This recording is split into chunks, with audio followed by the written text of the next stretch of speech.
Welcome again, everyone, to the Vintage Sewing Machine Garage. You are looking at the Anker RZ, really heavy duty, and I mean really heavy, German-made sewing machine. It has both straight lock stitch as well as zigzag. It's one of the earlier zigzag machines that were produced in sewing machine history for domestic use. It is pretty darn heavy as machines go. Let's see, I've been taking you guys around, been doing little video snippets here, and thought I would show you the front of the machine, because I'm going around. Again, I started at the top, you guys saw, and did the back panel or the back access, came around, did remove the hand wheel, and now I'm on the front of the machine. Just kind of going around, again, starting on top. You'll notice, though, that I have made a point of getting any, the primary dust. There wasn't a lot on this machine because it had been stored inside in a table. But if you have big dust bunnies of any sort, you want to get those off before you start oiling. You just have a dusty, gooey mess if you don't.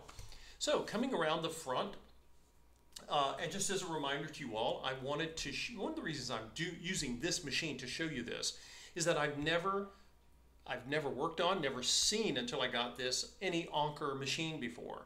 Some of the features are going to be similar, and yet some of them are quite different. And I've been kind of talking about those as we go along. Here on the front, for those of you who may be new to looking for spaces that you want to lubricate. Again, I've done the holes in the top of the machine. You can see my little oiler here pointing.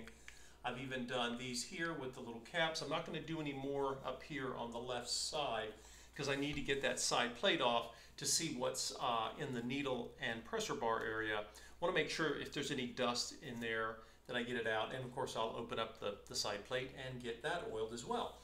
For the front of the machine, I'm going to, this by the way, and again, I have, fortunately, through the process of just figuring this out, you know, what matches up with what.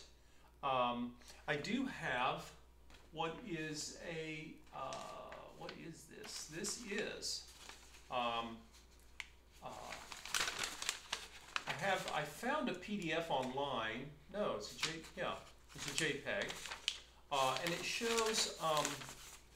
it shows various parts of the machine. I do not have the manual, so I don't actually have an operation manual, so I'm going to be figuring that out myself. And that's, again, one of the reasons I wanted to use this machine as the focus for the video, to show you guys that it's okay if you've never seen a machine before, and let's say you're trying to get the manual, or you're waiting on it, or maybe you can't find a manual. Don't be afraid of it. You know, you can learn a machine. You just have to take your time. I have, fortunately, this little drawing. I can't remember where I found this now, and it basically says it gives you a diagram as to what is what, right? Now I know that this is a bobbin winder because it looks very similar to the Singer bobbin winders, and I've looked at machines long enough to know, and many of you may have as well, this looks like, and in fact it is the stitch length control. I see R for reverse. The way the numbers are, I'm going to assume, we will see, if going all the way down is the longest stitch, and then we get shorter as we come to the center towards 0. I think we'll get a shorter stitch that way. But you always want to check, because some of the European machines and the Japanese machines do things sometimes differently, particularly with their numbering.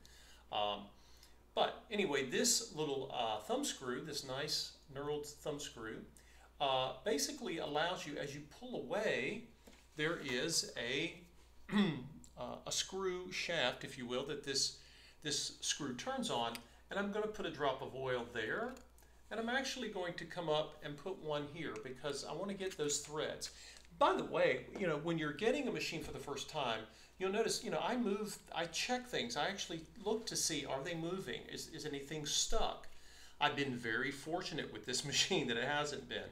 Notice if I snug the thumb screw all the way down and then stop, it actually locks in the stitch length. I seldom have to do that. If you're sewing very heavy fabrics, multiple layers. Sometimes you'll want to do that because if your machine is working extra hard, you can sometimes have a situation where your stitch length lever will move. It normally takes very heavy sewing to do that. But anyway, it's nice to know that this is here if you need it, and it works. But again, this is an ounce of prevention worth a pound of cure, right? It's moving, but I don't know when it was last oiled. This is a full overhaul of a machine that whoever gets this machine from me will know that it's been gone through. So there we go. It took no time. It's done. We are set. I've already oiled the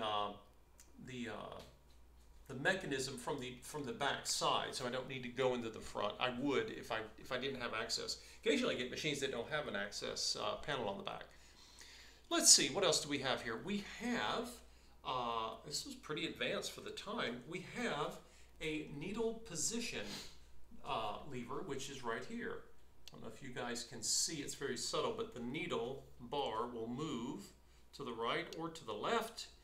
And of course you can always put it right there in the center if you want. I'll leave it to the left for now. This, of course, here is the stitch width adjustment. Okay, and I know that because the diagram told me. And also, even if you didn't have the diagram, if you've seen vintage machines with zigzag, very often, not always, but very often, the width typically is adjusted as long as you don't have dials. That's a different situation. But if it's a lever, usually when you go from side to side, that's the width. It's kind of intuitive, but you can never count on that. And then of course stitch length is controlled up and down. That is not universal, so don't take that as universal rule applied to every machine, but it is in this case. This machine has, and I'll go ahead and get my oiler here, and we'll put a drop of oil right here behind the lever where it turns. It's actually turning on a shaft here. And I'm also going to put a drop of oil on these little smaller thumb screws. They're not really screws, they're thumb knurled, I will call them thumb screws for lack of a better word. But these work in a very similar way that the Necky, a lot of the Necky machines that had zigzag had something like this. And these screws don't come all the way off. When you loosen them, you can move. You guys see this moving. I can move this. Let's bring my zigzag control right here. We'll put it on 1, right? So I'm going to bring this over, and then I'm going to snug it just to the right tight, and it doesn't have to, you don't turn it very long, and it's there. What is that for? It's basically locks in your width. I can do the same thing here on the right, and then I snug it down, and basically my zigzag, I can move it over further, basically I can lock in my zigzag stitch just like I can lock in, the way I can lock in my stitch length. This is something, again, I find that I don't use very often, but there have been times when I or you may have been sewing something, and you needed to lock that in. Again, usually for heavier fabrics. But you can see here, there is some resistance. It's not flopping all over the place, right? So we'll just leave it there in the middle for now. Let's see, what else do we have here? We have this is the feed dog lowering mechanism. Okay, so over here on the right it says E. Sometimes they just say up down. This one says E, and I suspect that means the E stands for embroidery. When again, the feed dogs are dropped so that they don't interfere with, say you're going to do free motion embroidery. And then come back over. If I move it over to S, S is for sewing. I was very impressed that this worked right out of the with me not having to it didn't give me a lot of resistance, and sometimes these are frozen because they don't get used. So I was very fortunate there. Now, what I will probably do is I will look underneath, because when I turn the machine over to get it lubricated and oiled, I should be able to access this area. If I can't, I do have screws that I can remove this. I can slide it and get in here. Again, getting access to places that need to be serviced, that is really one of the most important things. Last but not least, so you guys know I didn't forget it, there is a adjustment here for the presser bar.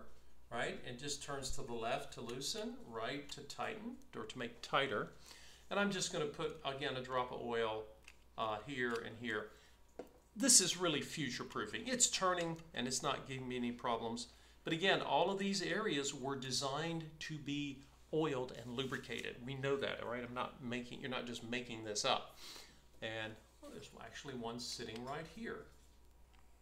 Again, if you're not sure, look at your machine, and often it will be marked either with an oil hole that's open, or in this case, in the top, you actually see, again, these little spring-loaded lids, if you will, to block out. They were designed to block out dust. It's a nice to have. You don't need to have them. None of my singers do, and they perform flawlessly. So, okay, guys, that is again the next phase of the lubrication. And don't want to forget this. There are 2 holes on this bobbin winder, and again, you put a drop of oil there, and that allows your shaft of the bobbin winding drive shaft here that's attached to a rubber tire, and then of course when you push it down, you're going to get bobbin winding once you've unlocked the clutch washer on the right. I'm probably going to replace this. I put the hand wheel back on in the earlier video, but you know, I'll test this. This is the, I don't know how old this rubber tire is. I see some very tiny micro, you know, dry rotting cracks. It looks like it would still work, but it's got some dimples. These are very simple to replace, very inexpensive. And again, as part of the overhaul, I'm just going to replace it. I'm not going to, even if it functions, I can tell it's, you know, it's lived a long life. It's time for a new one. We can also add a little bit of lubrication to the parts of the bobbin winding mechanism here on these other areas. And if you're not sure, look to see where metal moves against metal, and you'll know exactly. So we have good tension on here.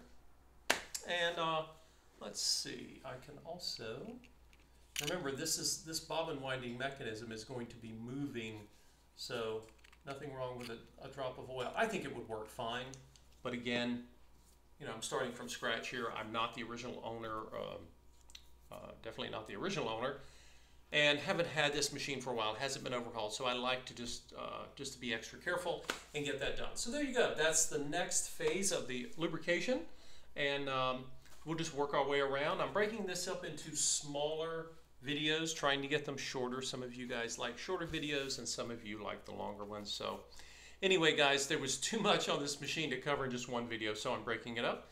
And I appreciate all of you watching. Stay tuned for the next video coming as I go through the machine and basically take you guys through the steps that I use to overhaul her. Take care, and we'll see you in the next video.